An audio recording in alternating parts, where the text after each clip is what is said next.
Bonjour à toutes et à toutes. Donc je suis Noémie Debaumet de la société WeCare.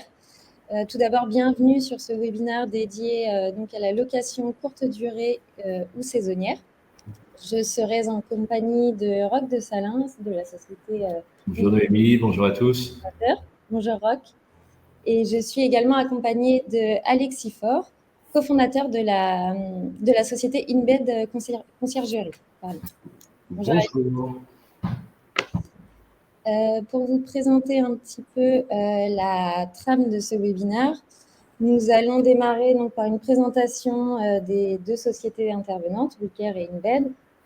Nous allons enchaîner ensuite sur les différents aspects donc, de la location courte durée ou saisonnière, avec les différents prérequis, les avantages et les inconvénients avec un point fiscalité.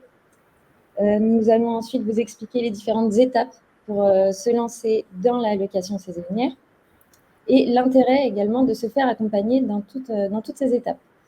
Et pour terminer, donc, nous vous présenterons un petit exemple d'investissement à Tours, donc, avec les deux partenaires WeCare et InBed. Je vais laisser la parole du coup à Roch qui va présenter la société WeCare. Oui, merci Noémie. Donc effectivement, WeCare a été créé il y a plus de 3 ans maintenant. WeCare fait de l'investissement locatif clé en main. Donc on démarre par trouver un bien pour l'investisseur. On va s'occuper de ses travaux. On va meubler l'appartement et ensuite nous allons le gérer. Et donc nous sommes aujourd'hui présents dans 16 villes. Et donc, à chaque fois, tous nos interlocuteurs sont vraiment présents dans les villes. C'est hyper important d'avoir un conseiller unique. Et l'idée de ce webinaire, on a de plus en plus de demandes de location courte durée, notamment aussi avec cette hausse des taux. Les rendements sont plus importants sur la location courte durée et donc on a un partenaire, donc InBed, et qui le fait très bien et nos clients sont ravis quand on oriente leurs appartements ensuite chez InBed. Et nous aussi, on est ravis. Donc, nous allons passer à la présentation d'InBed. Alexis, je te laisse. Ouais. Donc, on a démarré en 2020 aussi, donc un peu plus de 3 ans également qu'on existe en Touraine. On gère des logements en location saisonnière, on s'occupe de tout l'opérationnel lié à la location saisonnière. On commence de la commercialisation du bien jusqu'à l'entretien courant, l'usure, etc. du bien, en passant par les allées et venues des voyageurs, la relation avec eux au quotidien, la gestion du ménage, et on fournit également le linge de maison. Donc c'est vraiment un service clé en main, tout inclus, à l'image d'une agence immobilière traditionnelle. Vous nous confiez vos clés et on s'occupe de tout. On a commencé avec 2 biens personnels. Aujourd'hui, on en gère environ 140. Ça va du petit appartement en centre-ville de Tours au grand gîte pour 25 personnes à la campagne. Donc, on a un petit peu tout type de produits dans notre catalogue et ça nous permet de pouvoir répondre à tout type de demandes, que ce soit des immeubles en centre-ville ou un petit peu en dehors de la ville, à Tours et à Amboise. Et effectivement, InBed, on les a connus pour un immeuble d'un client qui a déjà acheté quelques immeubles. Et entre le moment où son offre avait été acceptée, un petit immeuble à 450 000 €, il fait 140 mètres carrés, et son offre éditée, puisqu'il était en société, son taux a été augmenté par 2. Et donc, le client me dit, c'est pas grave, on va faire de la location courte durée et trouver une bonne agence. Et donc, InBed on a vraiment regardé un peu tout ce qui se faisait. Et donc, on s'est vraiment tourné vers eux. Et donc, pour cet immeuble, on peut en parler un peu. Ouais, on peut en parler un petit peu. Donc, c'est 4 studios, 1 T3. C'est ça. Nous sommes occupés de l'ameublement, non, pas du tout, pas de l'ameublement. Des travaux. Et ensuite, Alexis nous a proposé les services de sa décoratrice intérieure qui s'appelle Noémie. Et qui s'est occupée de tout l'ameublement et de la décoration. L'idée en location saisonnière, c'est d'avoir un bien qui sort un petit peu du lot pour qu'il fonctionne le mieux possible. Et je pense qu'on y reviendra un peu après. On en reparlera un petit peu après. Mais au moins, ça marque le début de l'histoire du partenariat entre WeCare et InBed. Merci pour ces petites présentations. Du coup, on va rentrer dans le vif du sujet avec donc Alexis qui va nous présenter un peu les grandes lignes de la location courte durée. Je te laisse prendre la suite du coup. Donc, ce qu'on entend par location courte durée, ça peut aller des réservations d'une nuit à 90 jours maximum, 3 mois. Notre cible principale, ça va être des touristes. Touristes sur un week-end, touristes sur une semaine ou des déplacements professionnels pour des séjours plus longs. Plusieurs cas de figure, des gens qui viennent en formation, des gens qui ont des chantiers, qui viennent sur des durées fixes ou variables et qui ont besoin de se loger au plus proche de leur chantier pendant la durée de celui-ci. Dans tous ces cas de figure, nous, on accompagne les locataires pour trouver le logement qui leur convient et puis au quotidien, après, avec tous les services qu'on peut leur fournir. Ok. Les différents prérequis, du coup, pour la location courte durée, à partir de quel moment qu'est-ce qui requiert la location courte durée pour toi? Alors, pour moi, il y a, tu l'as résumé dans le slide, il y a 3 éléments importants. La localisation, donc il faut une localisation qui ait de l'attrait, tout simplement, soit touristique, soit professionnel, idéalement les deux. L'objectif étant d'avoir un flux de locataires, de voyageurs toute l'année et pas uniquement sur une période estivale, par exemple. À mon avis là-dessus, c'est que c'est très important d'avoir du flux toute l'année. Ouais, parce que souvent, tu as les travailleurs la semaine et les touristes le week-end. Et c'est en faisant avec les deux. C'est ça. Et c'est comme ça qu'on arrive à avoir vraiment des taux de remplissage au global sur l'année qui sont très bons. Et du coup, forcément, une rentabilité qui suit. Il y a une partie administrative dans la location courte durée, une partie comptable, fiscale, qui est importante. Et puis, il y a une partie également au niveau de la commune, en fonction de la commune dans laquelle on souhaite investir, on souhaite proposer des logements en location, un ou plusieurs logements en location courte durée. Ça peut être des changements d'usage, systématiquement une déclaration en mairie, et en fonction de la commune, un changement d'usage qui peut être à faire. Ça, effectivement, on parle des prérequis. Alors, là, on parle de Tours. Tours, c'est plutôt simple et facile. Tout ce qu'on dit, c'est bien pour Tours. Mais c'est pas valable à Paris, où là, vous avez des limites de géo, il faut être en résidence principale. Enfin, c'est pas le cas de Tours et de beaucoup de villes, mais à se renseigner effectivement avant sur la commune, les règles de la commune dans laquelle on souhaite faire ce type d'investissement. Oui, d'accord. Et donc, on a abordé le sujet, on a survolé le sujet tout à l'heure. Effectivement, il faut meubler convenablement le logement. Ce que je dis à tous mes clients, c'est qu'on ne meuble pas de la même façon un logement un studio qu'on va louer à un étudiant qu'un studio qu'on va proposer en location saisonnière. L'idée, c'est qu'il faut qu'il y ait, en plus de la liste standard et légale d'un logement qu'on considère meublé, des équipements déjà de confort plus qualitatifs, plus importants. Il y a aussi une notion de sortir du lot. Aujourd'hui, il y a beaucoup d'annonces, surtout sur des petites surfaces dans les grandes villes, quelles qu'elles soient, que ce soit Tours ou d'autres villes. L'idée, c'est d'arriver à se démarquer, sortir du lot. Et quand on est sur Airbnb ou Booking ou autre plateforme, pour ne pas toutes les citer, c'est que les gens sélectionnent forcément leurs biens sur photo. Et nous, on sait faire de belles photos, mais en face, il faut qu'on ait un appartement qui soit sympa, joliment décoré, etc. Donc, c'est très important. Je rebondis dessus sur la partie ameublement. Nous, sur la location longue durée, donc on met des choses sympas. En revanche, on s'arrête, on ne va pas mettre de télévision.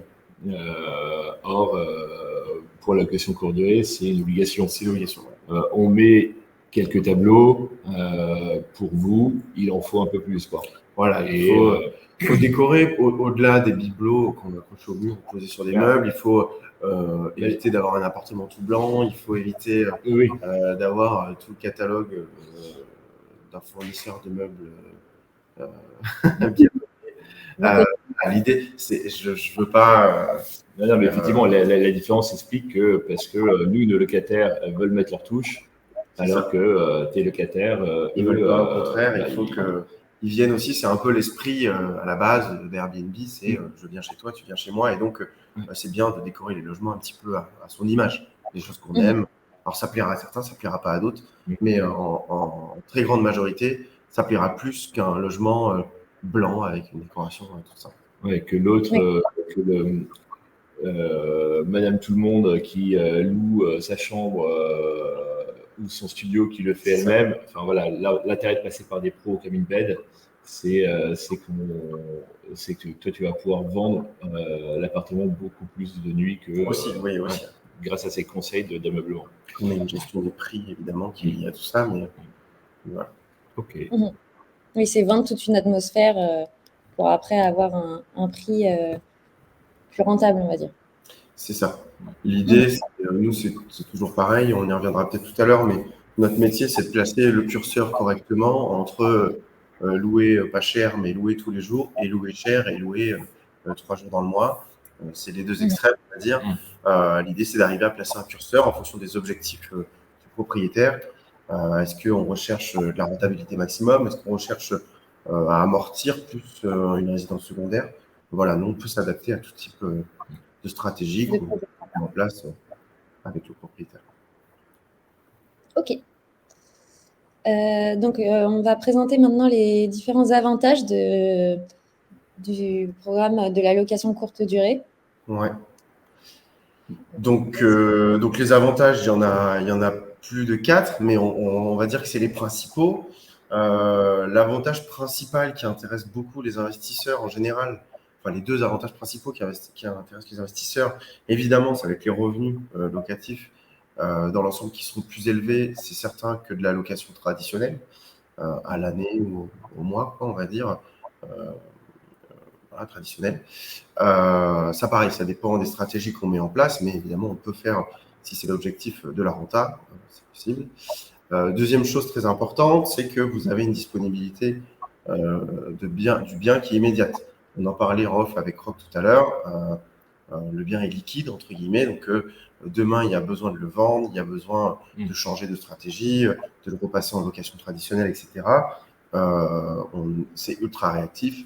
On sait que la dernière réservation termine dans une semaine, on bloque le planning et voilà, quoi, on vend un bien libre d'occupation. Donc un bien loué.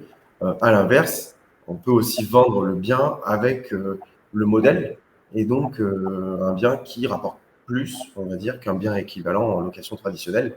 Donc ça va, dans les deux cas, aider à la revente, soit pour vendre plus vite, soit pour vendre plus cher. Derrière, il y a des revenus locatifs qui sont plus importants sur le bien. Le risque d'impayé, il n'existe tout simplement pas en location saisonnière parce que qui dit réservation égale le paiement en face. Pas de paiement, pas de réservation. Donc comme ça, il n'y a pas de sujet. Pas de garantie de loyer impayé pour nos Pas de garantie de loyer impayé, investisseurs. ce n'est pas nécessaire. En fait, ça ne peut pas arriver qu'il n'y ait pas de paiement pour une réservation, sinon il n'y a pas de réservation. Et puis la fiscalité, on retrouve la fiscalité du meublé, qui est du LMNP ou du LMP, en fonction du volume, donc qui est avantageuse, d'autant plus en location saisonnière. Alors il n'y a pas de défiscalisation, mais par contre il y a, au vu des revenus qui sont plus importants, forcément, une base d'imposition qui est plus faible. Ok. Donc ça, c'était pour les avantages. Malheureusement, il y a quelques petits inconvénients quand même. Forcément. Donc les inconvénients, le principal, on va dire, ça va être l'usure un peu plus rapide du logement. Je sais que Roch est doué pour trouver des locataires de qualité. Donc on a une usure qui est classique, on va dire, d'un logement. En location saisonnière, malheureusement, on a tellement de flux, tellement d'allées et venues. On change de locataire tous les 3 ou 4 jours en moyenne. Donc forcément qu'on a des gens qui sont moins respectueux que d'autres. Inconvénient qui est un avantage quand on vous confiez votre bien à une conciergerie comme la nôtre, c'est que nous, notre rôle premier, finalement, on ne peut pas empêcher les gens de commettre des incivilités. Par contre, on s'en rend compte tout de suite. Donc, s'il y a une dégradation, s'il y a une usure rapide de quelque chose qui a bloqué pendant les travaux, eh ben, on s'en rend compte tout de suite, on le répare tout de suite et ça évite d'avoir des problèmes qui traînent pendant 3 ans, qui pourraient être la durée d'un bail d'un locataire. Et ça, là-dessus, tu as ton équipe de plombiers, d'électriciens. C'est ça. Nous, on a un réseau, forcément, à force, avec le temps de plombiers, électriciens, chauffagistes, peintres, etc., qui peuvent nous dépanner. Alors, évidemment, nous, on constate le problème, on remonte l'info au propriétaire. Ensemble, on prend une décision. Est-ce qu'on fait intervenir quelqu'un tout de suite? Est-ce que ce n'est pas nécessaire? Voilà. Mais l'idée, c'est que l'info remonte tout de suite et qu'on puisse réagir en conséquence.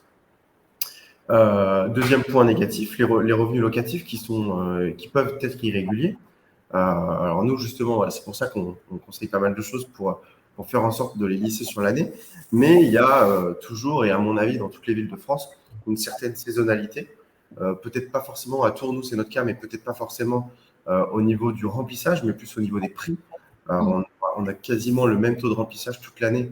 Par contre, on n'a pas les mêmes revenus. Parce que pour garder le même taux de remplissage, on est obligé d'adapter et donc de baisser un petit peu. Et taux de remplissage sur l'année, là, il est… Sur un appartement standard à Tours, T2, 50 mètres carrés, on va dire, pour 4 personnes, on est aux alentours de 75%. Au global. Avec un prix moyen environ 65 €. Au global, on va avoir des nuits plus chères, des nuits moins chères, mais voilà, c'est un ordre de grandeur. Pour ça, pour avoir vraiment des estimatifs plus précis, il ne faut pas hésiter à nous solliciter. On visite le bien, c'est toujours mieux avant de donner des chiffres, et puis on peut vous préparer des estimations. 2 points du coup qu'on a sur le slide, mais qui sont un peu liés. La gestion du coup de la location saisonnière qui est plus chronophage. Alors la gestion opérationnelle qui est chronophage, parce qu'il faut gérer les allées et venues, le ménage, le linge, ça on y répond. Donc c'est un problème auquel on répond à 100% pour le coup, qui n'en est plus un. L'intérêt en tout cas de passer par une conciergerie, c'est ça. Deuxième problème pour lequel on va vous accompagner, on va dire, en partie, ou du moins fluidifier le process, c'est l'administratif. Il y a toujours une partie qui va rester à votre charge. On ne va pas faire votre comptabilité à votre place. Par contre, on va vous fournir tous les éléments comptables de mois en mois. Chaque mois, vous faites suivre les documents qu'on vous envoie à votre comptable et il a tout ce qu'il faut pour pouvoir tenir votre comptabilité sur l'année petit à petit et sans décalage. Effectivement, je rebondis juste sur les revenus locatifs. Là. Donc 75% de taux de remplissage, à 65 € la nuit. On est à 18 000 € de revenus annuels. Voilà, Ce qui est plus que sur du LMNP traditionnel, enfin de location longue durée. Donc à ça, on déduit nos honoraires. Vos honoraires. Voilà, donc on a une commission de 20% sur le montant des nuits. Et après, vos charges courantes, donc électricité, gaz, Internet. Donc 18 000 €, donc on retire 3 000 € de commission Airbnb, de commission Inbed, pardon, et ensuite, vous devez, à mon avis, enlever 2 000 € environ sur l'année de charges, électricité, Internet, donc il reste propriété. Il reste 13 000 €, 13-14 000 €. Voilà, grosso modo, ça. Et donc, on va faire un petit point fiscal donc, lié à ça. Donc oui, comme j'en parlais tout à l'heure, effectivement, en location saisonnière, on a le même statut qu'en location meublée, traditionnelle, c'est un logement meublé. Il y a plusieurs solutions de fiscalité derrière, soit d'être au réel, entre guillemets, donc vous déduisez, vous avez la possibilité d'amortir votre bien, vos travaux, nos honoraires, enfin déduire nos honoraires, vos charges, amortir votre mobilier également, vu que c'est meublé. Ou alors, autre solution, qui est plus intéressante si vous achetez du moins sans financement, qui est l'abattement forfaitaire. L'abattement forfaitaire, la solution, le montant de base est de 50%. Donc, sur les 14 000 euros dont on parlait net tout à l'heure, alors non, c'est sur les 18 du coup, parce que vous ne pouvez pas déduire, vous ne pouvez rien déduire si vous êtes à l'abattement. Mais donc, il vous reste 9 000 euros de revenus fonciers. À savoir qu'en location courte durée, vous pouvez également faire classer votre bien.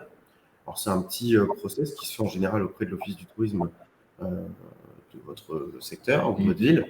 Ça coûte un petit peu d'argent, c'est pas très cher. Et ça permet d'avoir un abattement qui peut aller jusqu'à 71%. Et ça, quel statut on obtient? Comment? Quel statut on obtient en faisant cette démarche? On devient le meublé de tourisme. Meublé de tourisme, ok. D'accord. Et ça, effectivement, si demain ils changent les règles sur la location de courte durée, si on a entre guillemets ce sésame, derrière, théoriquement, on a quand même plus de chances d'être. En tout cas, fiscalement, on a toujours un avantage important. C'est plus sécurisant. Ouais. Super. Et après, on a toujours notre partenaire Amaris. Si vous avez des questions sur la fiscalité, ils sont vraiment là pour vous répondre. Comme on dit beaucoup, on ne peut pas parler immobilier sans parler fiscalité. Donc, c'est important de se faire conseiller. Je ne suis pas expert en fiscalité, il y a des notions, mais voilà, le but, chacun a sa fiscalité. L'idée, c'est pour un pro de se faire conseiller correctement pour prendre les bonnes décisions. Ok. Du coup, maintenant qu'on a parlé un peu de l'allocation dans les grandes lignes, l'idée est de maintenant vous présenter comment se lancer. Demain, j'ai un projet de location courte durée ou saisonnière. Concrètement, comment on fait? Eh bien, vous m'appelez et moi, je vous trouve un appartement qui va effectivement être jongler entre une bonne localisation pour les touristes et aussi pour les travailleurs. Cet appartement, on va le refaire, on va le meubler. Donc ça va être un peu notre forfait de base. Si vous voulez un ameublement par une décoratrice d'intérieur, on fait appel à Alexis. Vous, ensuite, il vous reste, une fois que les travaux sont terminés, la déclaration en mairie et la déclaration auprès des impôts. Et ensuite, on prend la main. Une fois que les travaux sont terminés, on prend les photos, on crée l'annonce, on démarre la commercialisation et puis on exploite le bien sur la durée au quotidien. Sur la durée. Et on s'occupe aussi du raccordement Internet. Donc ça, c'est le propriétaire qui prend son abonnement et nous, on est là avec les techniciens pour fibrer l'appartement. Okay. Et donc, le délai moyen, à partir du moment où on a trouvé le bien, vous disiez qu'il fallait compter entre 1 et 3 mois, c'est ça à peu près? Ouais, effectivement, 1 mois, c'est pour refaire un T2, T3 et 3 mois, c'est le petit immeuble dont on a parlé là, avec les 5 lots. Voilà. Ok, donc c'est plutôt assez rapide quand même. Ouais. Voilà. Nous, on a besoin grosso modo d'une semaine. Les difficultés, c'est plus de trouver le bon bien. On met plus de temps que 1 à 3 mois. Enfin, ça dépend, mais des petits immeubles, c'est assez rare en monopropriété. Mais effectivement, ça c'est vraiment le bon produit, même pour une bête, puisque tout est réuni. Tout est rassemblé. Ok. Donc l'intérêt de se faire accompagner, c'est vrai qu'on a parlé un petit peu des inconvénients de la location courte durée. C'est pour ça qu'il est important de se faire accompagner. Et donc, InBed et WeCare se prêtent totalement à ce type d'accompagnement. Je vous laisse du coup un petit peu... Oui, effectivement. Donc, WeCare, donc on s'occupe de vous trouver un projet sur mesure en fonction de votre budget, de vos envies, de vos besoins, donc en fonction de la ville. Très important. Donc, vous n'aurez qu'un seul conseiller tout au long des différentes étapes. Donc, nous sommes effectivement présents dans toutes nos villes. Et ce qui permet de, enfin voilà, on va vous trouver des appartements qui sont en dehors du marché. Et donc ça c'est plutôt appréciable. Et derrière, on vous assure un service de gestion locative pour de la location longue durée. Et si vous voulez basculer en courte durée, c'est là qu'on intervient. Voilà. Donc on prend, comme on l'expliquait juste avant, à la suite de WeCare, à la fin des travaux, une fois que tout est prêt, on démarre la commercialisation, on gère tout l'opérationnel au quotidien, gestion des voyageurs, du ménage, du linge de maison, on fournit quelques petits consommables, on gère les tarifs, on a des stratégies de tarification pour optimiser en fonction des stratégies qu'on définit en amont, mais pour optimiser le remplissage, pour optimiser le prix à la nuit. Voilà, il y a plein de choses qu'on peut faire. En fonction de la concurrence. En fonction de la concurrence, en fonction du remplissage, de notre remplissage, du remplissage des autres. S'il y a un gros événement à Tours. S'il y a des périodes de forte affluence, un événement, un concert, un festival. La foire de Tours. Très bon exemple, la foire de Tours. On a les Rolling Stones qui viennent. qui passent nous voir. Mais ceci dit, on avait Mick Jagger qui était en Boise jusqu'à il n'y a pas très longtemps. Voilà, donc on s'occupe de tout l'opérationnel au quotidien. J'en parlais tout à l'heure, le suivi de l'état d'usure et la remontée d'infos en temps réel, ça c'est hyper important. Et puis la relation avec les voyageurs avant, pendant et parfois après le départ, quand il y a des petits oublis dans les logements. On va donc vous présenter, donc on en a parlé un petit peu tout à l'heure, mais l'exemple d'investissement que KINBED et WeCare ont pu réaliser. Donc on voit là quelques pièces là, de l'immeuble avec la patte de Noémie qui est archi d'intérieur. Et donc on voit bien là ces murs de tapisserie, ces murs de couleurs. Et sa déco plutôt chouette et d'actualité. Juste pour info, on a terminé les travaux fin avril. Et on a démarré fin avril. Oui, donc il y a Alexis qui sort ses stats. Pour avoir un exemple assez, qui j'espère sera parlant. Donc en mai, c'était le premier mois complet d'exploitation qu'on a eu. C'est quasiment 70% d'occupation. Et un petit peu plus de 7 000 € de chiffre d'affaires global sur les 5 logements. Ça, c'est uniquement le mois de mai, qui est le premier mois. Ouais. Donc, en général, on essaie d'être assez agressif sur les prix. Ça fait partie de la stratégie qu'on a mis en place avec les propriétaires. Voilà, d'avoir les premiers voyageurs, que les annonces remontent bien en termes de référencement. Quand on démarre, et ça fait partie de notre quotidien, il y a toujours des petits couacs. Donc, voilà, l'idée, c'est de proposer un bon rapport qualité-prix en expliquant aux gens que c'est nos premiers voyageurs. S'ils remarquent des choses, on est à l'écoute. Et puis derrière, on met au point toutes les petites choses qui vont. Et là, c'est parti. On a commencé à rouler. Voilà. Et puis 7 000 € pour 140 mètres carrés de surface. J'arrive pas à faire ça sur de la location, un appartement de 140 mètres carrés en location longue durée. Donc, alors après, ce sont aussi les mois qui sont forts. Voilà, c'était le mois de mai, c'est un gros mois. Cette année, on a eu un mois de mai particulièrement actif parce qu'on a eu des week-ends, des jours fériés quasiment tous les week-ends pendant 5 semaines d'affilée. Mais c'était quand même que le premier mois d'activité. Donc voilà. Ok, merci. Eh bien, je crois que nous avons terminé. Merci beaucoup. Je vois qu'il n'y a pas de questions. En tout cas, sachez que vous pourrez retrouver le replay de ce webinaire sur notre page YouTube. Nous allons également le diffuser, avoir un accès via des posts sur nos réseaux sociaux. Et je vous mets également les liens de contact, de formulaire de contact si vous souhaitez être conseillé par des experts InBed ou WeCare. Donc n'hésitez pas si vous avez besoin de conseils ou d'informations.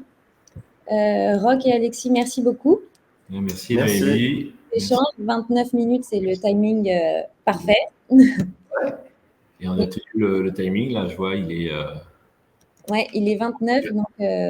impeccable. C'est impeccable. Hop, je vais vous mettre les liens d'accès si besoin. Hop, ça, c'est donc pour InBed. Et le lien d'accès pour parler à un expert de WeCare. Eh bien, merci beaucoup. Et puis, à bientôt pour de prochains webinaires. Et merci beaucoup, Alexis, encore d'avoir participé à cette édition sur la location courte durée. Avec plaisir. Merci. À bientôt. À bientôt. Au revoir.